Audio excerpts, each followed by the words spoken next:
காலையில பிரேக்ஃபாஸ்ட்டுக்கு பாசிப்பருப்பு சாம்பார் தான் பண்ண போகிறேன். ஃபஸ்ட்டு வந்து அதுக்கு தேவையான வெஜிடபிள்ஸ் எல்லாம் கட் பண்ணி வச்சுக்கிட்டேன். சின்ன வெங்காயம், தக்காளி, உருளைக்கிழங்கு, கத்திரிக்காய் இது எல்லாத்தையுமே கட் பண்ணி எடுத்து வச்சுக்கிட்டேன். இந்த சாம்பாருக்கு வந்து பாசிப்பருப்பு கொஞ்சமும், துவரம்பருப்பு கொஞ்சமும் தான் போட போகிறேன். 2யும் சேர்த்து நல்லா வாஷ் பண்ணதுக்கு அப்புறமா இதோட காய்கறி எல்லாமே சேர்த்துக்கலாம். 2 பல்லு பூண்டை மட்டும் சேர்த்துட்டு தேவையான அளவுக்கு மஞ்சத்தூள், கொஞ்சமா தண்ணி சேர்த்துட்டு 1 டேபிள் ஸ்பூன் அளவுக்கு நல்லெண்ணெய் சேர்த்துட்டு குக்கரை க்ளோஸ் பண்ணி வச்சுக்கலாம். 4, 5 விசில்ல பருப்பு நல்லா வெந்துடும்.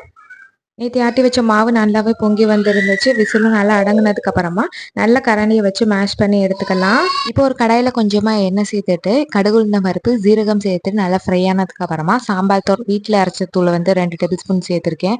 அதே நல்லா எண்ணெயிலே வதங்கினதுக்கு அப்புறமா நம்ம வேக வச்சிருந்த பருப்பை சேர்த்துட்டு நல்லா கொதிக்க வச்சுக்கலாம். ஒரு 5 மினிட்ஸ்க்கு நல்லா கொதிச்சதுக்கு அப்புறமா கருவேப்பிலை கொத்தமல்லி தூவி ஆஃப் பண்ணோம்னா சூப்பரான பாசிப்பருப்பு சாம்பார் வந்து ரெடி ஆயிரும். சைட்லேயே தோசையும் ஊற்றிட்டு பிரேக்ஃபாஸ்ட் சூப்பராக சாப்பிட்டாச்சு. நாளைக்கு இன்னொரு வீடியோவில் பார்க்கலாம்.